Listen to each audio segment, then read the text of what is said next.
Tuhan bersamamu. Dan bersama rohmu. Inilah Injil suci menurut Lukas. Dimuliakanlah Tuhan. Pada waktu itu, sesudah mengajar para murid berdoa, Yesus bersabda kepada mereka, "Jika di antara kalian ada yang tengah malam pergi ke rumah seorang sahabat dan berkata kepadanya, 'Saudara, pinjamilah aku 3 buah roti, sebab seorang sahabatku dalam perjalanan singgah di rumahku, dan aku tidak mempunyai apa-apa untuk dihidangkan kepadanya.'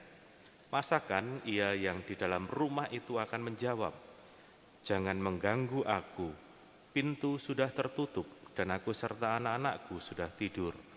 Aku tidak dapat bangun dan memberikannya kepadamu.'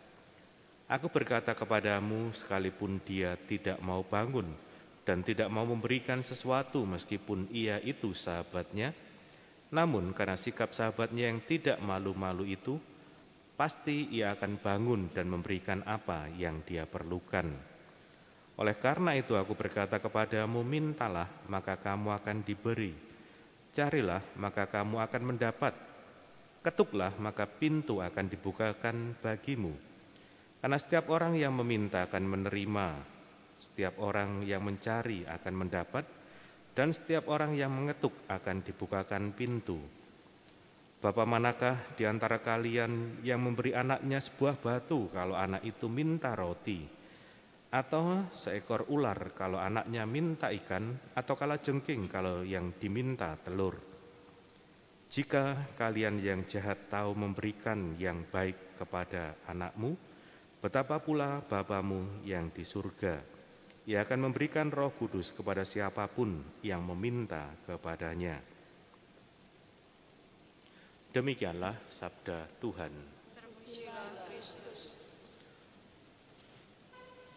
Bapak, Ibu, saudara-saudari yang terkasih, sebetulnya kita diajak untuk melihat kebaikan Tuhan, tapi dari kacamata Tuhan sendiri. Karena seringkali kita pun berpendapat bahwa Tuhan itu baik ketika Dia baru mengabulkan doa kita sebagaimana yang kita mohon. Kan pertanyaannya kemudian adalah bagaimana kalau doa itu tidak sesuai dengan yang kita minta? Apakah masih bisa dikatakan Tuhan itu baik? Dikatakan tadi, jika kalian yang jahat tahu memberikan yang baik kepada anakmu, betapa pula Bapamu yang di surga. Ini sebuah kebenaran yang harus kita renungkan dan kita imani. Tapi sekali lagi, bagaimana itu kita wujudkan atau kita hayati? Apakah harus Dia mengabulkan doa-doa kita dan baru kemudian kita merasa bahwa inilah kebaikan Tuhan? Ya. Memang dikatakan tadi bahwa Dia tidak akan memberi batu kalau anak itu minta roti, atau seekor ular kalau anak itu minta ikan, atau kalajengking kalau yang diminta telur. Ya.